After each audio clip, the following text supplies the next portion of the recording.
Hermanos, vamos a dar lectura ahí en capítulo 1 de Samuel, capítulo 22, versículos 1 y 2. Dice la palabra del Señor en el nombre del Padre, del Hijo y del Espíritu Santo. Yéndose luego David de allí, huyó a la cueva de Adulam. Y cuando sus hermanos y toda la casa de su padre lo supieron, vinieron allí a él y se juntaron con él todos los afligidos y todo el que estaba endeudado y todos los que se hallaban en amargura de espíritu, y fue hecho jefe de ellos y tuvo consigo como 400 hombres. Puede ocupar su lugar, hermanos.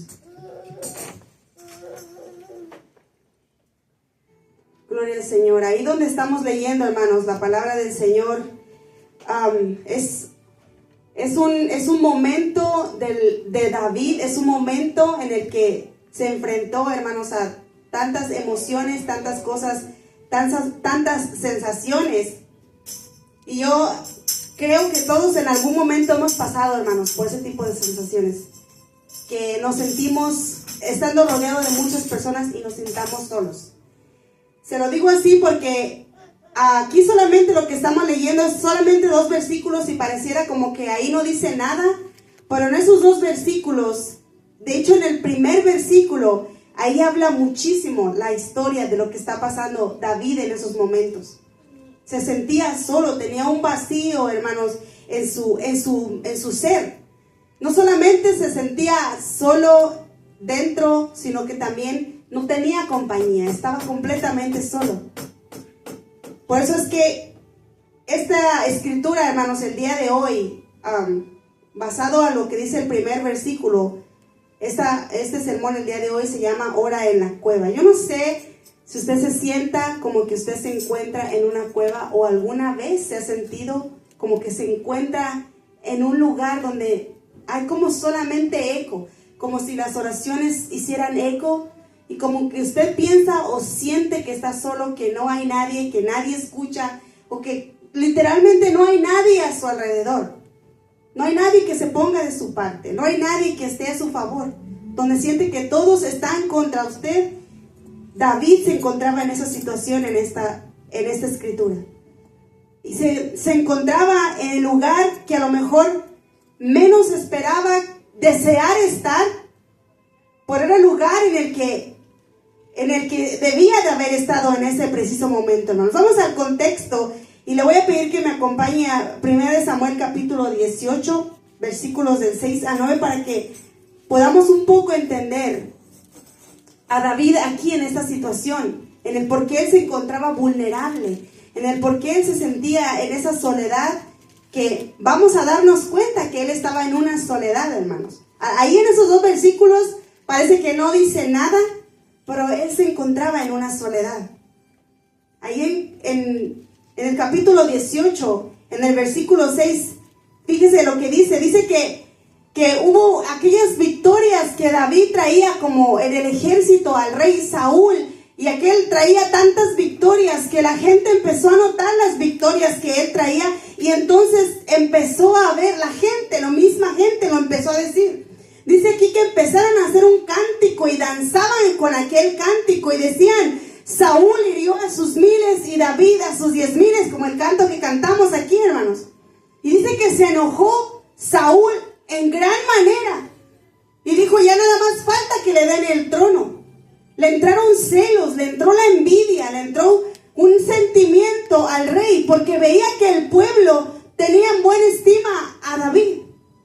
Porque el pueblo decía: Saúl ha matado a 1000, pero David ha matado a 10,000. Y él no estuvo contento, no le agradó. Dice que a partir de ahí empezó a tener celos con David y procuraba su mal, procuraba hacerle daño. Recuerde que cuando David llegó a la presencia de Saúl era por causa de aquel espíritu inmundo que vino a Saúl cuando él desobedeció y fue rebelde, y la presencia de Jehová se apartó de Saúl. Y entonces trajeron a David, que tocaba el arpa, y tenía todas esas cualidades, y lo presentaron delante del rey Saúl. Y dice que él tocaba el arpa cuando venía el espíritu inmundo, y cuando él tocaba el arpa, el espíritu inmundo se iba. Era libre. Así es como él llegó adelante de la presencia del rey Saúl. Sin embargo, aquí vemos que al pasar del tiempo y al ver las victorias, el rey Saúl seguía en un corazón obstinado, en un corazón engreído, altanero, arrogante, porque ahora le empezaron a dar celos de David. Y dice que desde aquel día Saúl no miró con buenos ojos a David. Y dice que el espíritu inmundo volvía nuevamente y acosaba a Saúl, y él intentaba matar a David. Solamente es una parte del contexto, hermano. Y que nos quedemos con eso en nuestra mente, porque es una historia que va a llegar al punto donde David se encuentra en esa cueva.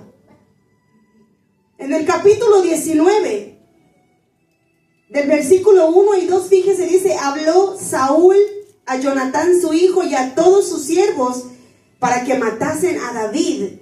Pero Jonatán, hijo de Saúl, amaba a David en gran manera.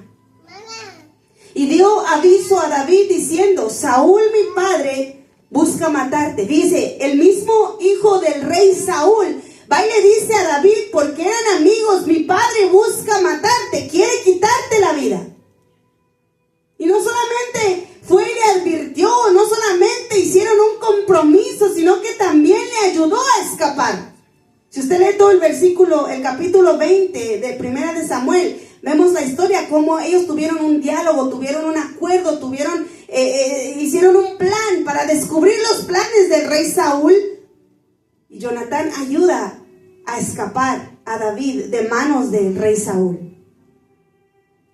Entonces vemos toda esa situación que David está atravesando, hermanos. Y todas esas cosas en su mente, y todas esas cosas en sus emociones. Porque yo sé que a lo mejor ninguno de nosotros ha pasado por algo así. Pero si analizamos la situación, hermanos, a profundidad, que a usted le digan: fulanito anda buscándote porque te va a matar, ¿qué haríamos? Que usted supiera que hay alguien que anda buscándole con intenciones de quitarle la vida, ¿qué haríamos? Fíjese, es una situación que nosotros nos ponemos a pensar y entender a David. La condición en la que él se encontraba. Él había servido al rey. Él había entrado a batallas por el rey. Él siempre pensaba en el rey como el hombre ungido de Dios. Y aún así el rey procuraba matarle, quitarle la vida. Entonces dice en el capítulo 21, cuando él finalmente escapa, dice que llegó donde estaba el sacerdote Ahimelech. Llegó a pedir ayuda. Llegó a decir: ayúdenme. Y fíjese que él llegó como en una forma, no le declaró al sacerdote toda la verdad, digamos que le encubrió la verdad. Porque le dice que el sacerdote le pregunta: ¿qué haces aquí? ¿Por qué vienes tú solo? ¿Dónde está tu ejército? Y David le dice: es que el rey me mandó en un encargo, fue de rápido y los hombres estaban esperando en otro lugar. Y le dice: ¿tienes pan? Dame 5 piezas de pan. Y dice que el sacerdote le dice: no tengo pan común, solamente el pan de la proposición, el pan sagrado, el pan que es para los sacerdotes. Eso es lo único que tengo. Es lo único que tengo a la mano. Y le dice: pero si los hombres están santificados, si no han tocado mujer, puedes llevar el pan. Hicieron un acuerdo y le da el pan. Pero fíjese que ahí hay una cosa que se va a quedar en la mente de David, que probablemente diríamos, como a nosotros tal vez se nos hubiera pasado. Dice que cuando él estaba allí, estaba también un hombre de los siervos del rey Saúl. Estaba ahí. Y aquí él miró todo. Escuchó la conversación. Y miró cuando el sacerdote le entrega la espada de Goliat a David para que se vaya. Se dio cuenta de todo. No quedó algo anónimo o secreto. Y ahí empieza nuevamente, hermanos, la situación de David. Dice que de ahí se fue a tierra de los filisteos. Está huyendo por su vida, hermanos. Dice que de ahí se fue a tierra de los filisteos. ¿Y qué es lo que hizo estando en la tierra de los filisteos? Se fingió loco. Dice que empezó a hacer cosas que hace un loco. Dejaba que la saliva le escurriera por la barba y empezaba a rayar en las paredes y a comportarse como un loco. ¿Por qué tuvo que hacer eso, hermanos? Porque estaba en territorio enemigo de Israel. David, el que había matado filisteos, David, el que había dado muerte a Goliat, estaba en territorio enemigo de Israel, huyendo de la casa de Saúl, y ahora está pidiendo por su vida. ¿Y qué es lo que le toca hacer? Fingirse loco. Le tocó hacerse loco, hermanos, pretender que no está bien en sus cabales. Y de ahí surge, hermanos, el Salmo 52. Acompáñenme al Salmo 52, hermanos. Vamos a darle lectura bien rápido.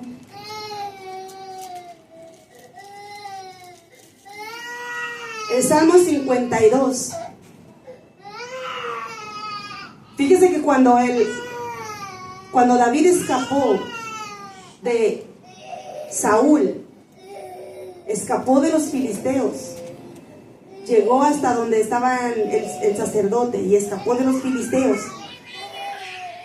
Después de eso resulta que aquel hombre que estaba allí con los sacerdotes va y da cuenta de la situación al rey Saúl. Y dice que el rey Saúl manda matar a todos los sacerdotes, no solamente a todos los sacerdotes, sino a toda la gente, hombres, mujeres, niños, bebés de la ciudad de Nob. El rey Saúl no se quedó tranquilo. El rey Saúl dijo: ¿cómo es posible que aquellos le ayudaron a mi enemigo, le dieron espada, le dieron comida, consultaron a Jehová? Y dice que llegaron con los sacerdotes y le dijo: ¿por qué consultaste a Jehová para David? Y él sabía que no lo había hecho. Hubo mentiras que le dijeron al rey Saúl. Y él fue y confrontó al sacerdote. Ahí surge el Salmo 52, que si usted puede leer el encabezado, yo no sé si las Biblias de todos tengan el encabezado que dice: juicio y gracia de Dios al músico principal, masquil de David. Cuando vino Doeg edomita y dio cuenta a Saúl diciéndole: Dios ha venido a casa de Ahimelech. Este salmo surgió por causa de aquel hombre perverso, malvado, que fue y le dio cuenta al rey Saúl dónde estaba David y qué había pasado. Pero fíjese lo que escribe en el salmo: ¿por qué te jactas de maldad, oh poderoso? La misericordia de Dios es continua. Agravios maquina tu lengua. Como navaja afilada hace engaño. Amaste el mal más que el bien, la mentira más que la verdad. Has amado toda suerte de palabras perniciosas, engañosa lengua. Pero fíjese, aunque está hablando y dirigiéndose a la actitud de Doeg, que fue y descubrió lo que no tenía que descubrir, fue y causó mal por causa de la boca de este hombre, todos los sacerdotes fueron asesinados. Todo un pueblo fue exterminado por la causa de la boca de este hombre. En el versículo 5 dice: por tanto, Dios te destruirá para siempre.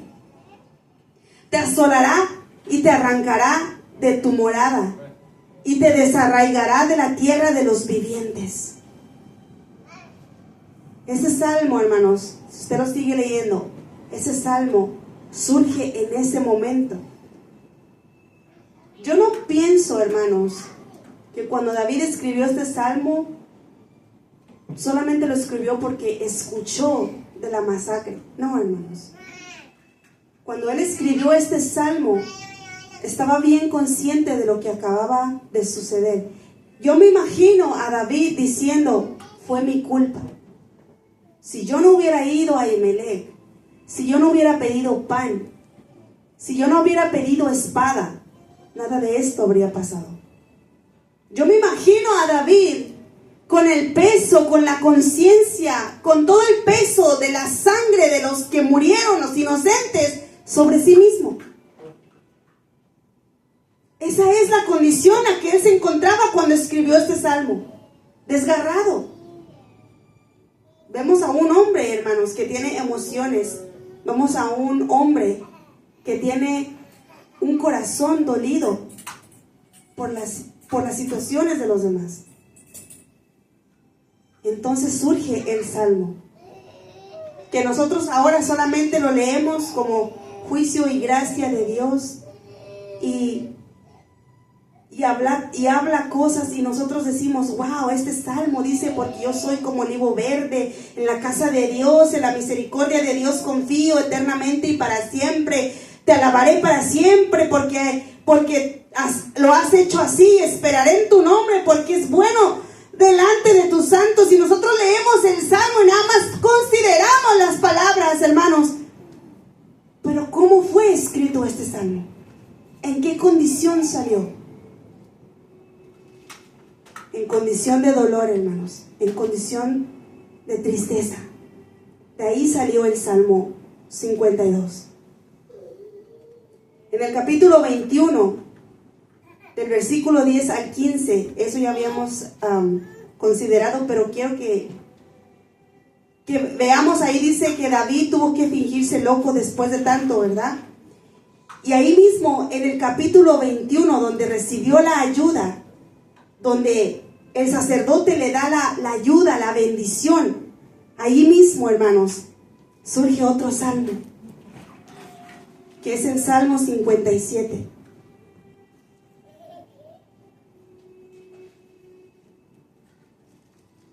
Porque después que él recibió la ayuda, él se va a la cueva. Ahorita vamos a regresar a la cueva, hermanos. Pero el Salmo 57 dice, súplica por la ayuda de Dios. Al músico principal sobre no destruyas Mictam de David, cuando huyó de delante de Saúl a la cueva. Y fíjese lo que él está diciendo a Dios ahora. Le está diciendo, ten misericordia de mí, oh Dios. Ten misericordia de mí. Porque en ti ha confiado mi alma y en la sombra de tus alas me ampararé hasta que pasen los quebrantos. Clamaré al Altísimo, al Dios que me favorece. Él enviará desde los cielos y me salvará de la infamia del que me acosa. Dios enviará su misericordia y su verdad. Estando en la cueva, dice, mi vida está entre leones. Estoy echado entre los hijos de los hombres que vomitan llamas. Sus dientes son lanzas y saetas y su lengua espada aguda. Y está hablando de la persecución del rey Saúl contra él. Exaltado sea sobre los cielos, oh Dios, sobre toda la tierra sea tu gloria. Red han armado a mis pasos. Se ha abatido mi alma. Hoyo han cavado delante de mí, en medio de él han caído ellos mismos. Está describiendo la sentencia de muerte, hermanos. Está describiendo que había sido puesto un precio sobre su cabeza. El hoyo está cavado. Está describiendo esa agonía, y en todo eso que él está hablando y cómo se está expresando, el Salmo 57 llama la atención, que está diciendo, me han puesto lazo, me han abierto un hoyo, estoy condenado a muerte, pero él se atreve a decir, exaltado sea sobre los cielos, oh Dios, sobre la tierra sea tu gloria. Él se atreve a decir, pronto está mi corazón, oh Dios, mi corazón está dispuesto. Despierta, alma mía, despierta, salterio y arpa. Me levantaré de mañana, te alabaré entre los pueblos, oh Señor, cantaré de ti entre las naciones, porque grande es hasta los cielos tu misericordia y hasta las nubes tu verdad. Exaltado sea sobre los cielos, oh Dios, sobre toda la tierra sea tu gloria. ¿Cómo puede un hombre que tiene el lazo en el cuello, cómo puede un hombre que tiene la espada para ser ejecutado alabar a Dios de esta manera? ¿Cómo puede sacar sus pensamientos de su agonía, de su aflicción personal, para dedicarle a Dios su vida, hermanos? ¿De dónde viene esa paz? ¿De dónde viene esa posibilidad? ¿Nosotros podríamos hacerlo? Nosotros también hemos atravesado, también pasamos por dificultades y no son tan graves como David se encuentra, hermanos. En aquellos lugares montañosos, desérticos, completamente solo, avanzando en una cueva, escondido. No tiene refugio en ningún otro lugar, está dentro de una cueva, hermanos. Está dentro de una cueva cuando está diciendo, Señor, allá está un hoyo donde me van a enterrar, pero tú eres santo, tú eres digno. Que nosotros podamos tener la posibilidad de adorar a Dios en medio de la tribulación. Solamente puede ser posible cuando nosotros confiamos plenamente en Dios. De otra forma no sería posible, hermanos. Porque veríamos la persecución y nos entraría la tristeza, la preocupación, hermanos. Nos entraría la angustia. Pero podemos confiar, podemos decir, Dios, tú eres mi ayuda, tú eres mi fuerza, tú eres mi soporte, tú eres mi refugio. Voy a ti. Era la forma, hermanos, que él tenía que conectarse con Dios. Vuelva conmigo al capítulo 22, donde empezamos a leer. Yéndose luego David de ahí, de todo lo que había pasado, hermanos, del momento de su locura fingida, del momento de todo lo que había atravesado, yéndose de allí, huyó a la cueva de Adulam. Estando solo, pudo adorar a Dios. Entonces, cuando usted atraviese situaciones donde usted diga, yo me siento en un desierto, yo me siento como si estuviera enjaulado, o como si estuviera en una cueva, o como si estuviera completamente solo, estoy rodeado de personas, pero no hay nadie conmigo. Muchas de las veces cuando nosotros entramos en esta situación, hermanos, no es tan meramente algo malo. Porque ahí es donde surgieron alabanzas. Porque en esas condiciones es donde nosotros miramos nuestra situación y nos damos cuenta, solo estoy yo y tú, solamente no hay nadie más. Eres lo único que necesito, y entra en una conexión, su espíritu entra en una conexión con Dios. Por eso es que no rechacemos el desierto, la soledad, cuando viene a nuestras vidas, hermanos. Nadie quiere pasar por eso. Porque uno llora lágrimas.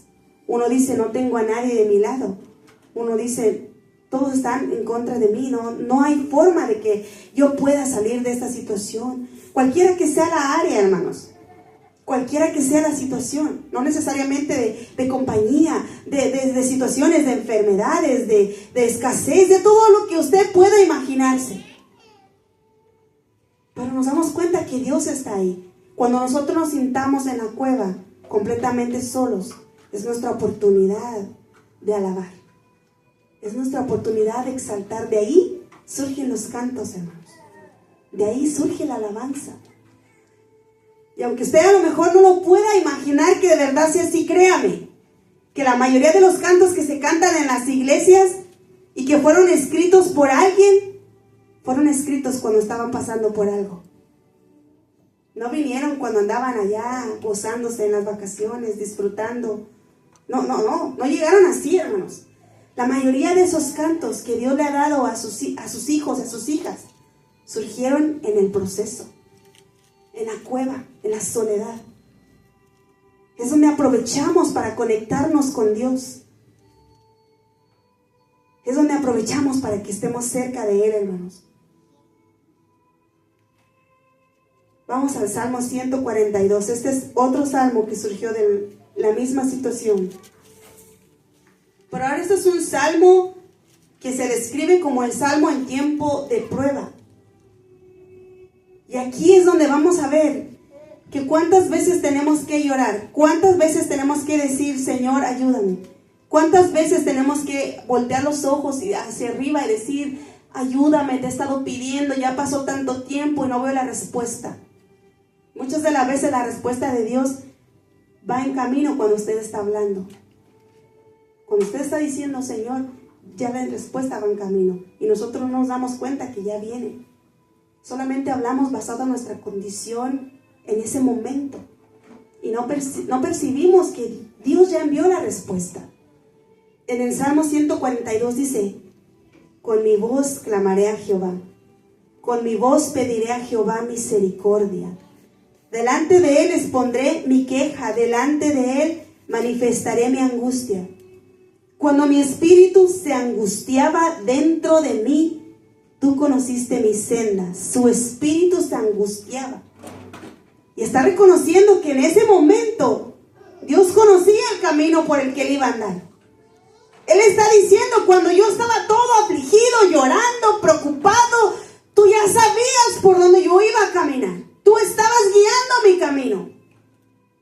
Yo no me daba cuenta, pero tú estabas guiando mi senda. En el camino en que andaba me escondieron lazo. Mira a mi diestra y observa, pues no hay quien me quiera conocer. Ahí está describiendo su soledad. Dice: no tengo refugio, ni hay quien cuide de mi vida. Fíjense, hermanos, esa es la soledad lo que está hablando. No hay quien tenga cuidado de mí, a nadie le importa mi vida, no hay quien me cuide. Estoy completamente solo. Él está orando. En su angustia, en su preocupación, él está orando. Y está diciendo: no hay quien, no hay nadie. Pero aún así dice: clamé a ti, oh Jehová. Dije: tú eres mi esperanza, tú eres mi porción en la tierra de los vivientes. Escucha mi clamor porque estoy muy afligido. Líbrame de los que me persiguen porque son más fuertes que yo. Saca mi alma de la cárcel para que alabe tu nombre. Me rodearán los justos porque tú me serás propicio. Aún no veía que ya Dios le había respondido, pero ya lo estaba declarando. Tú me vas a responder. Tú vas a tener misericordia de mí. Este salmo es completamente una situación donde él se encontraba totalmente abatido y solo. Totalmente abatido y solo, hermanos. Por ahí donde nos habíamos quedado, que él estaba en la cueva, fíjese. Cuando él estaba en la cueva diciendo: nadie me cuida, nadie tiene cuidado de mí, a nadie le importa mi vida. Solo tú estás conmigo, tú serás propicio. Cuando él estaba diciendo esto, ya Dios había enviado la respuesta. Cuando usted está orando y usted está diciendo: Señor, ¿dónde estás? ¿Dónde está mi ayuda? ¿Dónde está mi respuesta?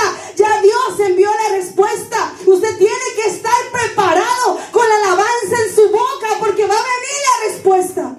Porque cuando David estaba diciendo: no hay nadie conmigo, dice: cuando sus hermanos y toda la casa de su padre lo supieron, vinieron allí a él. Cuando él estaba solo y pensaba que nadie le interesaba y los demás escucharon: allá está en la cueva, empezaron a avanzar y fueron a donde estaba él. Fíjense, hermanos, mientras él lloraba y se sentía solo, ya Dios tenía un ejército en camino. Cuando él estaba en la cueva, abatido, angustiado, solo, y decía: tú eres mi ayuda, ya Dios tenía 400 hombres en camino. Por eso es que nosotros no debemos dejar nuestro clamor, ni de orar, ni de confiar en Dios. Porque usted no sabe que cuando usted está orando, si usted está pidiendo algo, ya Dios mandó la respuesta. Ya viene en camino. Dice que se juntaron con él. Fíjese, no se vinieron los ricos, los hacendados, los poderosos. Se juntaron con él los afligidos que estaban como él. Se juntaron con él los que estaban endeudados. Y todos los que se hallaban en amargura de espíritu. Todos los que estaban igual que él, que también se sentían solos, que también sentían que no había nadie con ellos, fueron con él y le hicieron jefe.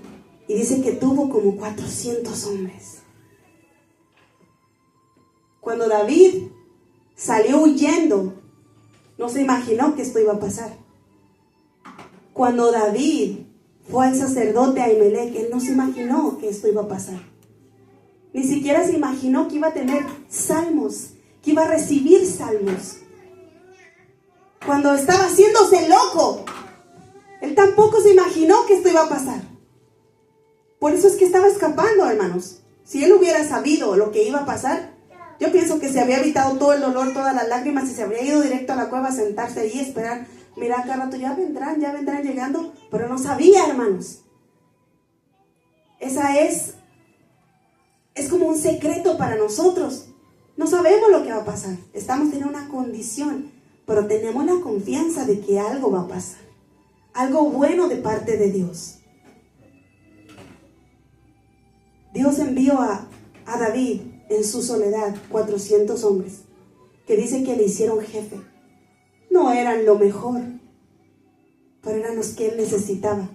Eran lo que Dios le gusta hacer. Porque a Dios le gusta levantar a los que están solos. A Él le gusta levantar a los que se sienten tristes, a los que están endeudados, a los que están empobrecidos, al enfermo, al que ya no puede con su vida, al que anda buscando allá cómo quitarse la vida. Esos son los que Dios levanta, hermanos. ¿Por qué? Porque tienen esa necesidad, porque tienen esa hambre de que alguien les dé la respuesta que están buscando. Y ese es Dios. Entonces, la próxima vez que usted atraviese por situaciones, acuérdese que Dios está escuchando y que en el momento en que usted está orando y a lo mejor está angustiado o angustiada, ya Dios envió la respuesta. La respuesta va a llegar. La queremos al instante, hermanos. Pero como le dije, David no tuvo la respuesta al instante. Todo lo que leímos fue para que entendamos el proceso desde el día 1. Cuando Saúl dijo, ya solo falta que le den el trono. Desde ahí, hasta el momento en la cueva, cuando llegó un ejército de 400 hombres. No pasó de un día para otro, no fue de la noche a la mañana. Fue un proceso de lágrimas, de dudas. Fue un proceso de confiar en Dios con los ojos cerrados. Eso es lo que nosotros tenemos que aprender, hermanos. A confiar en Dios, a meditar en Él, a pensar en Él. Cuando estemos en la cueva, orar. Cuando estemos en la cueva, confiar. Alabar al Señor. Ahí van a salir sus mejores alabanzas, hermanos. Ahí va a salir su mejor adoración. Ahí en la cueva. Aproveche el momento. Entonces la próxima vez, y lo digo también para mí, la próxima vez que nos encontremos en una cosa dura, situaciones difíciles, en lugar de ponernos a llorar y a estar así como, entonces mejor de una vez vamos a alabar y vamos a bendecir al Señor y que Él se encargue de todas las cosas. Póngase de pie, hermanos, y espero que esta palabra edifique su vida, le dé fortaleza. Vamos a orar por estas necesidades. Y si alguien